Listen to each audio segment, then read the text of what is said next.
The content you're about to enjoy comes from the archives of The Best You. We're devoted to the very best in personal development. With a magazine and resources dedicated to inspiring and changing people's lives, at The Best You, we work with the world's leading writers and trainers on the evolution of the self, and people whose journeys have been affected by their work and words. For more information, go to www.thebestyou.co. Here we are. We've come to the end of the Best You Expo. It's day 7. We're on the main stage, and I have the honor to introduce our next guest. This is Bernardo Moya, founder of the Best You Expo. How are you, sir? I'm very good, Tony. I'm very good. Thank you. How are you feeling? It's almost midnight, about 11 o'clock there. It is. And it's been a long week. So, yeah. Where's your drinky? Well, not yet. I'm still. As soon as I finish, I'll definitely have a drink. Right. So our viewing audience, the archives that watch this later on, all know that you are Bernardo Moya, the founder of the Best You. But before we get into your share, can you tell us a little bit about what was that spark, that inspiration? Was it this big picture? Or has the picture grown over the years? Well, you know what? I still haven't. The picture's still not big enough, to be honest. I always had the intention of the expos being global, international, and reaching hundreds of thousands and millions of people. So I'm not there yet.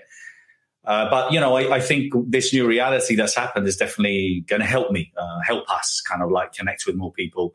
And I've been really feeling the love, Tony. I've been really feeling the love today, been feeling the love all week, and it's going to keep me going. So I'm very, very excited. Can we do our morning meeting tomorrow? I'd love to. You know what? I've loved our morning meetings. We have a production meeting every morning, and it's just been great buzz, great energy between Matt, Tony B, Tony C, and myself. So no, I'm going to miss that. I'm going to miss it a lot. Well, Dallas is coming up, what, in October? Yeah, before we realize. We're going to have to be. But yeah, listen, we're going to take a couple of days off. I'm going to take a week off. I'm going to ride my motorbike and get into the Irish kind of greenery and just chill out. But yeah, I mean, listen, we're going to start working on the Best You Expo in Dallas. We've already started working. We've already got lots of speakers lined up, lots of speakers applying. So we're going to start working on Dallas very quickly. And sounds good. And when's our first meeting for the television network? Television network. Well, listen, you know, it's happening. The Best You TV is a reality, and Bernardo Moya, that's my focus now. So I'm obviously going to making sure that we really turn it up for the Best You Expo, bringing in this new reality of TV and virtual events together. So we're going to be doing that, but I'm going to be focusing on the television. That's my big picture, big picture. And I'm making the Best You TV become the biggest, largest personal development network out there, where you can find any and every inspirational speaker, author, coach, documentary on this. So I'm very excited about that. I'm excited as well. So you are an author as well. You are a promoter. You are a DJ.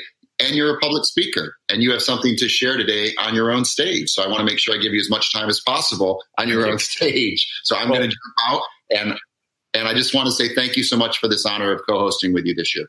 Thank you so much, Sonny. You've done a great job. Thank you so much. Great event. For complimentary resources from my book, my complimentary e-course, The Power of the Question, or recommended reads, go to www.thequestion.com/resources. For more information on my coaching or mentoring, go to www.bernardo-moya.com. Well, listen, I hope they don't cut me off, because I've left myself right to the end. It's the last talk of the week, but for me, it's been beautiful.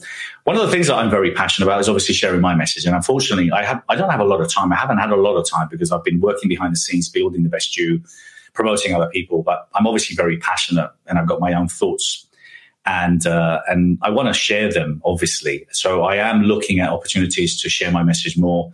I've published quite a few books already, and I did them in Spanish, funny enough, then I translated them into English. My first book was 123 Ways to Look at Life, which is all about quotes and reframing situations. My second book was More Confidence, More Motivation, second and third. And the book that I published last year, which is The Question, Find Your True Purpose, which is now translated into Spanish. They're both in audio version. I've just published them in Audible. Very excited about that.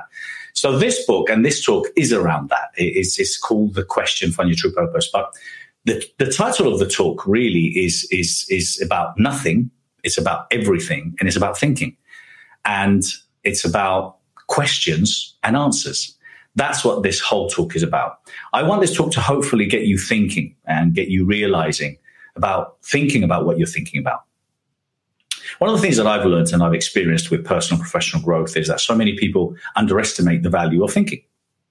And a lot of people don't really understand and appreciate the importance of thinking and being aware of their internal dialogue.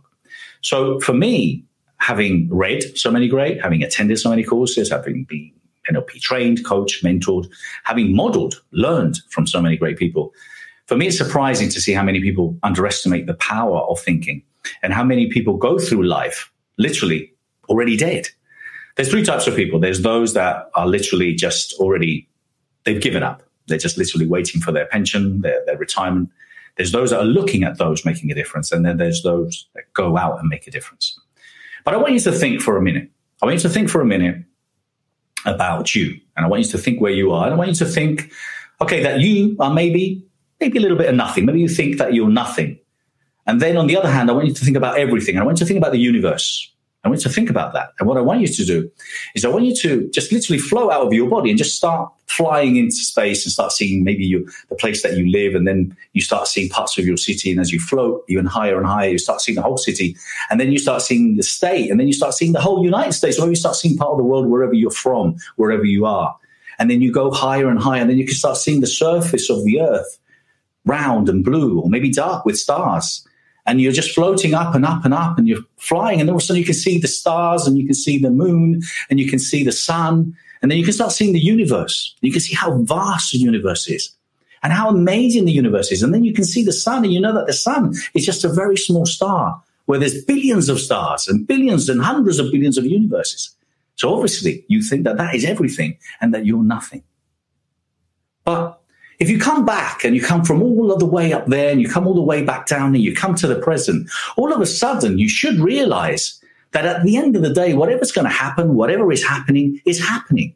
It's meant to be. It's serendipity. It's meant to be. And there's nothing that you can do about it.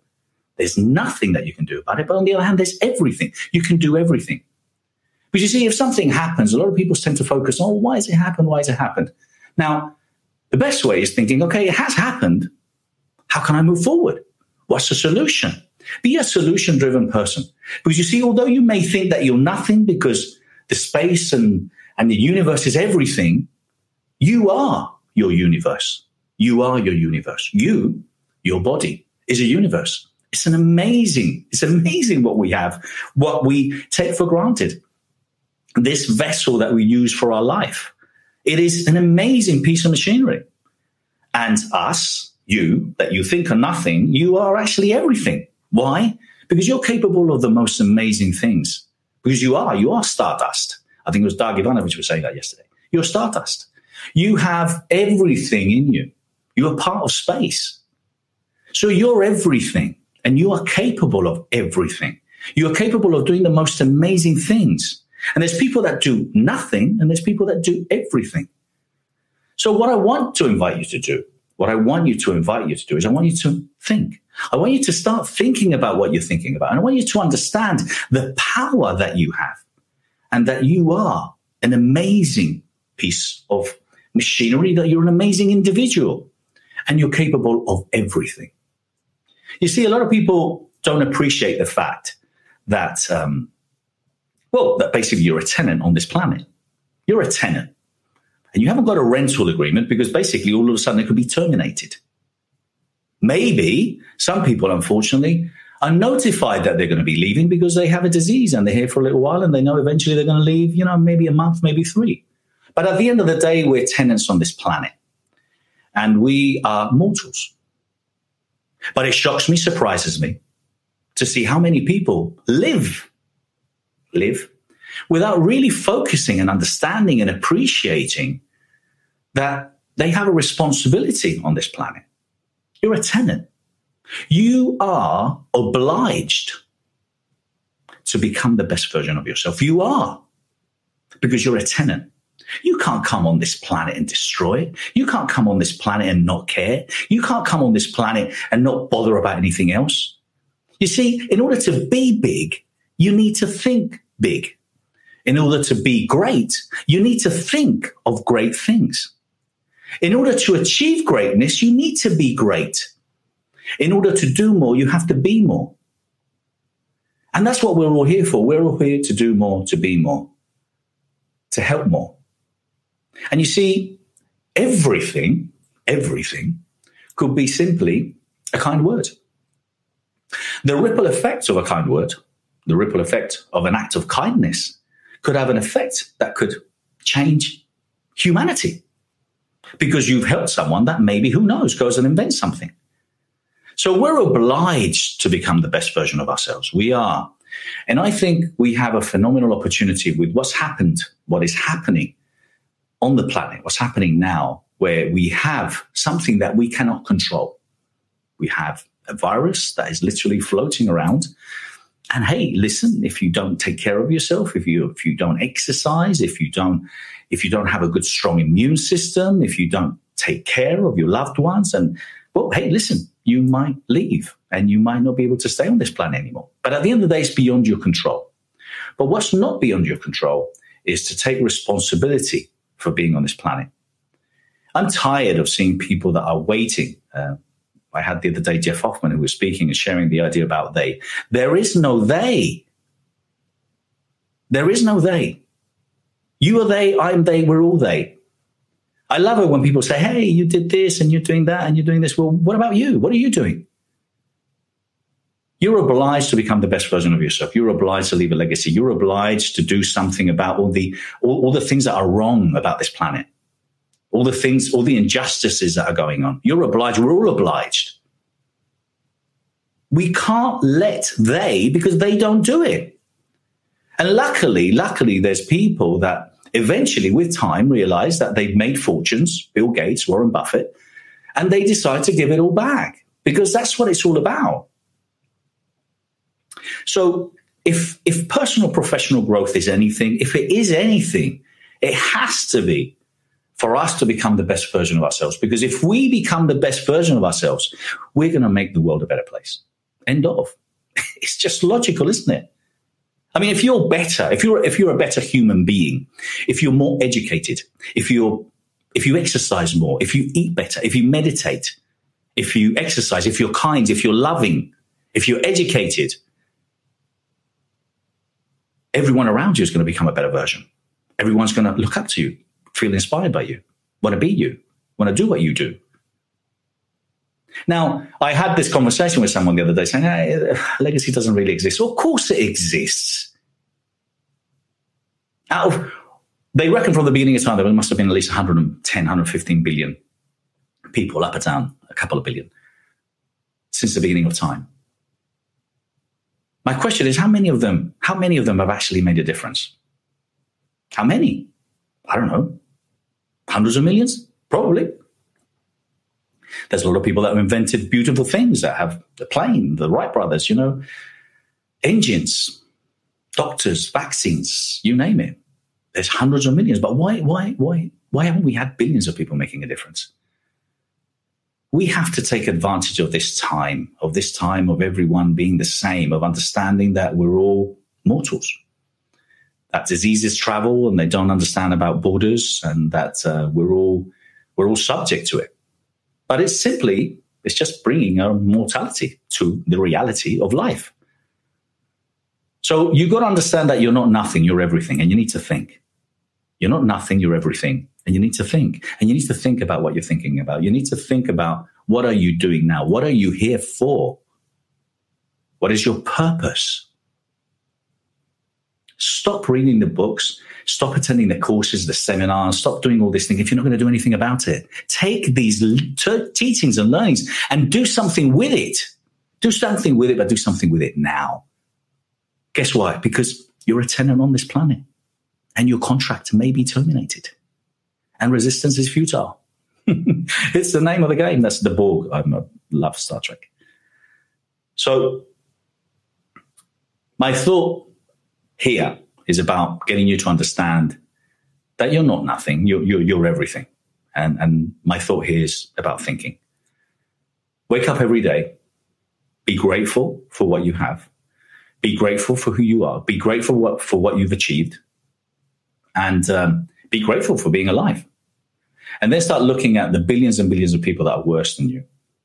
And then stop complaining. Complaining is negativity. Complaining is just a different form of negativity. That's it. There's no doubt about it. I get people, I'm not negative. Yes, you are. You're complaining. If you're complaining, you're negative. Be part of the solution. What are you doing to make the world a better place? And that's what my whole book is about.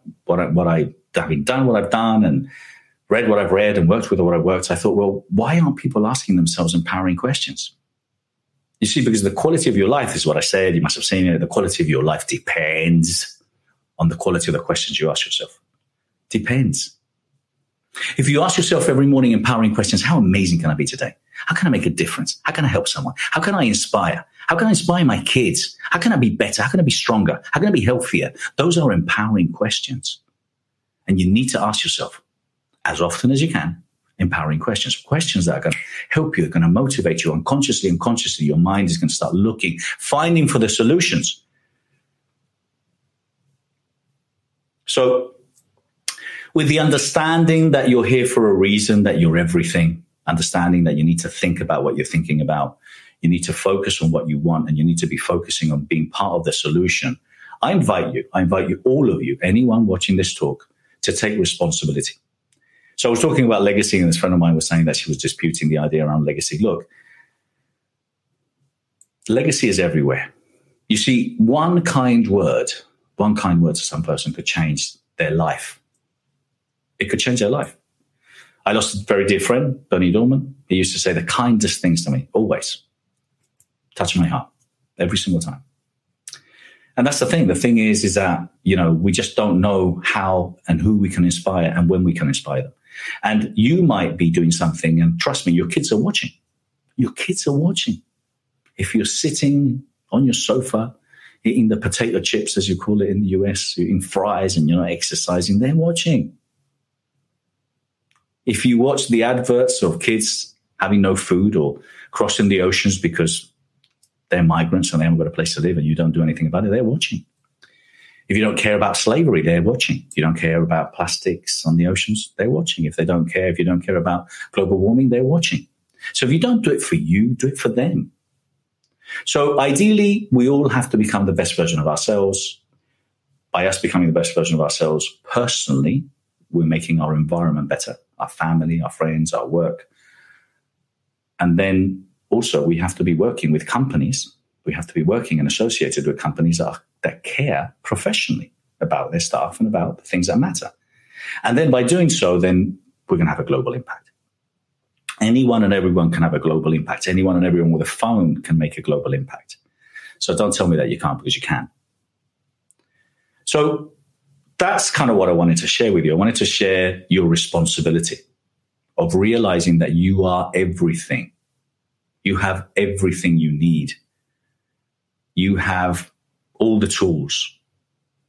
Just by simply opening your arms, you're reaching more people. By saying something nice to one person a day, you're reaching and you're touching someone.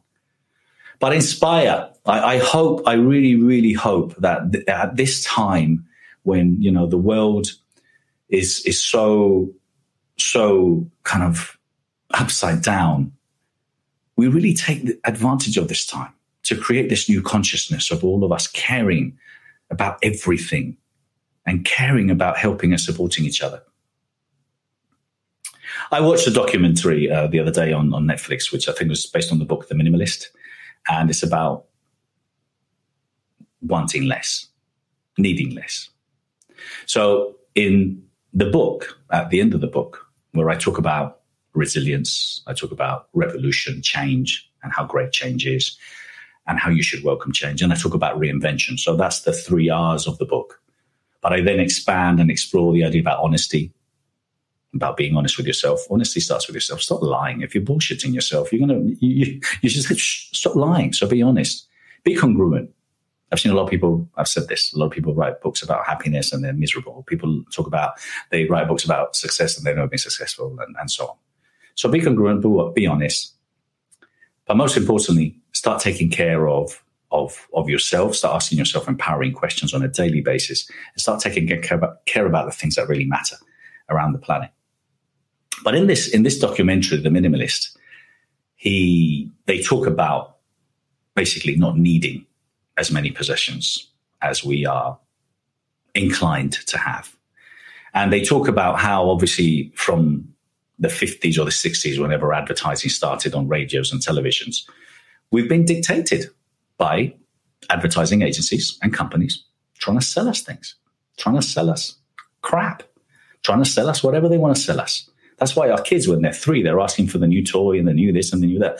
We've been brainwashed to wanting more, to wanting more, and to wanting more, because we believe that by wanting more and having more, we're going to be happy for some reason. A bigger car, more clothes, more this, more that. And the fact is you don't. Again, remember, you're a tenant on this planet. You're a tenant on this planet. Your contract may be terminated at any time, and guess what? You can't take everything that you have. You can't take anything with you. You can't. So we're also kind of like, destroying the planet with this, because not only we are following this false sense of happiness by wanting more, having more, being more.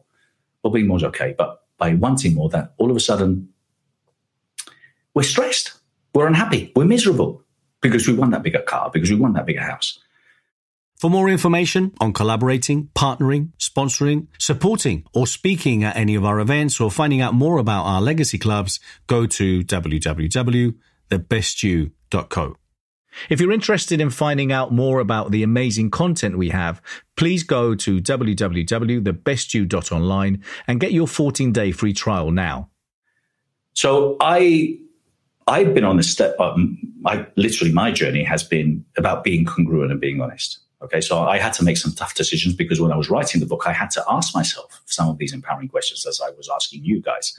And then it forced me to be congruent and honest. Bernardo, you can't get this book out. You can't be the author, and you can't be the publisher of The Best You if you're the crap you, if you're an average you. So I had to be congruent. So I had to make decisions in my life. I had to say, well, what is it I want to do that I haven't done yet? Is there anything holding me back? Am I happy? So I started asking myself these questions, and I made some drastic decisions that affected my family. I decided that I wanted to go and do my own thing. I didn't do it to upset anyone. I just simply did it because I wanted to explore what I was capable of doing, and because I wanted to be congruent with my own teachings, with my own beliefs. And I wanted to become the best version of myself, because I'm obliged. And because also my dad, unfortunately, passed at the age of 54, and that was always in my mind. So I wanted to make sure that from the age of 54, which was when I did all this, what else can I do? How much more can I live? What am I capable still of doing? So as far as I'm concerned, I'm just getting started. But it's obviously affected and hurt some of my family and so-called friends who very quickly went to judge me. And I'm not going to even go into judgment, because that's a completely different conversation. But the bottom line is, I did it because I wanted to be selfish. And there's nothing wrong with being selfish. My next book is called Selfish Development. Why? Because you have to be selfish. You have to take care of yourself. If you take care of yourself, you can take care of your loved ones.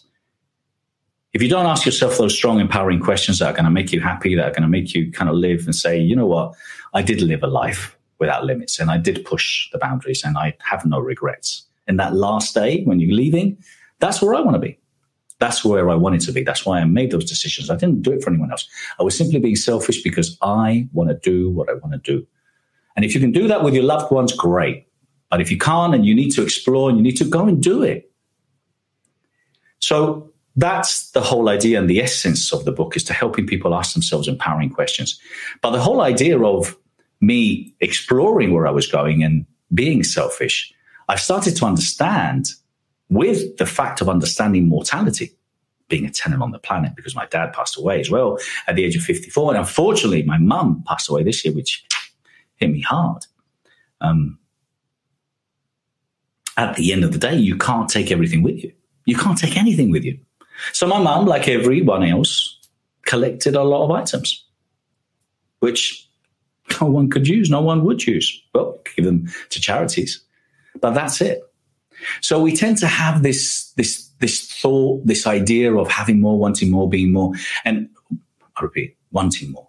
And the problem is that you just don't need it to find happiness. So I'm at that stage where I love and I'm embracing the idea of minimalism, of having as less as possible, of just needing what I need. I had the houses.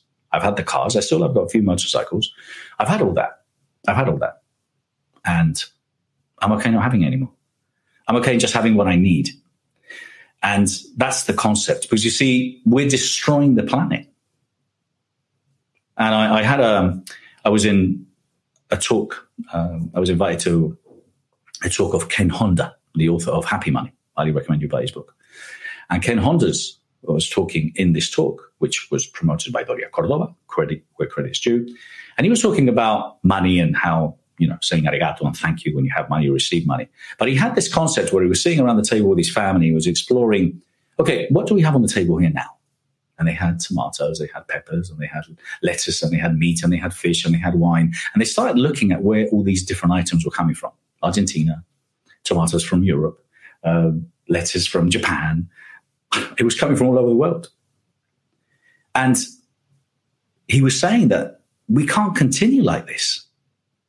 It's ridiculous that, you get a bottle of wine that's traveling for 5,000 miles, 3 months on a boat, shipping, staff, people, supermarket, trolleys, lorries. And just imagine for you to get that bottle of wine and drink it on your table, it's mad. So he was talking about the whole idea of local produce. He's talking about the idea of obviously these sweatshops where they make clothes and all of a sudden you go and buy another shirt, you go and buy another shirt. But what about all the process of that shirt being produced and everything being made for you? Because you're selfish, because you're greedy, because you think that you want more, you need more, and because you don't really care about the planet, because you don't care about the consequences. So this is what I'm saying. It's about taking responsibility for our actions, all of us. The best you and becoming the best you requires for you to review and to think about everything, to think about everything that we do, to think about everything that you do on a daily basis in order to understand and appreciate the impact, hopefully the positive impact that you're having on the planet. You're not paying rent to live here. You've been given a beautiful body. You've been given an amazing planet. And you've got life, and you've got resources, and you've got phones, and you've got technology, and you've got light, and you've got so many other things that so many other people don't have. What are you doing with that? So that's what I believe personal and professional growth is all about. It's about really understanding. It's about thinking about nothing, but then thinking about everything and about thinking. And also about understanding that the question or the answer is the question. It's about exploring that at the end of the day, if you start asking yourself these empowering questions, how can I make a difference? Really dig deep. So that's my thought. That's kind of where I'm at with my phase. So I wanted to share because obviously I read a lot. I'm always thinking about new things and I'm trying to stay as current as possible because I read a lot of books, but I also connect with a lot of people. And I love people like Jeff Hoffman, who's a humanitarian making massive difference. I love what Bill Gates, Bill and Melinda Gates are doing. I love a lot of the charities, A21, taking care of slavery. I love a lot of what these guys are doing. So my hope is that we start creating a new generation of personal development thinkers, followers, lovers, embracers, inspirers that really start making a difference to the world, because we've messed it up. My age and older messed it up big time. And I really hope that the youth make note of the mistakes that we've made. I really hope that us, whatever age we are, we wake up to take responsibility for what we've done and try to start making a difference. Although there's lots of things happening, the planet is healing with all these planes stopped and all these lorries not traveling. It's healing. It's not a bad thing. So not everything is bad. And sometimes things happen for a reason. And if you look at what's happening right now, I'm sure there's a lot of families and people out there that are suffering and struggling, and can't make, the ends meet. And that's sad. I get it. But maybe it's time to reinvent. Maybe it's time to do new things. luckily, over the years, over centuries, we've had these revolutions. The Industrial Revolution, the Agricultural Revolution, luckily. Because if not, we'll still be living in a cave, throwing stones at each other. So change is good. Change is good. You've got to embrace change. And you've got to adapt to change quickly, like that. Don't start thinking about it. Adapt. So that's my hope. My hope is that through the best you, through my teachings, through what I believe in, I start creating this new generation of thinkers and inspirers that are going to go out there and really make a difference. Because, yeah, it's just not right. You know, we don't need all the things that they say we need. There is no they. And you have a responsibility because you're living on this planet for free and because you should use your life. Use your life. Use your life before it's too late. So that's pretty much it. I don't even know how I'm doing for time. I'm kind of like, I prepared my talk today. I had the idea of what I wanted to share, but I wanted to prepare my talk today because these are the things that are very close to me. And that's why I do what I do. Now, on my journey of selfish development, which is just literally kind of like semi-getting started, I have a lot of people that have said very nice things about me. I've had a lot of people that maybe think I'm a lunatic or don't really get what I'm doing. I don't know, but it's with love. It doesn't really bother me. I don't do things to please I don't do things to please people. I do things to please myself. I don't do anything to offend anyone. I don't do anything to upset anyone. Everything I do from a place of love. And I've been sharing that I share when I get the opportunity. Whatever, anything and everything else happens on the planet, whatever you learn, whatever you read, whatever you do, whatever you believe in, whatever you want, ultimately, it's all about love. We all want love. We all need love. That's what it's all about. So, of course, feeling the love is important to me. Les Brown said some beautiful words. Oh, touched my heart. I was nearly in tears. Mr. Les Brown. So you have to come from a place of love. You have to do things from a place of love. You have to be kind. You have to understand your responsibility on this planet. You have to be part of the solution. And together, if we all start thinking around these lines of not needing as much, and maybe because we simply don't, because by having less, maybe we have less hassle and less aggravation, by thinking about what we're thinking about, by asking ourselves empowering questions, by inspiring those around you, by focusing on your legacy, by stopping and asking yourself these questions and start focusing on legacy. If we all start doing it, we're going to make the world a better place. So that's it. I want to thank you so much.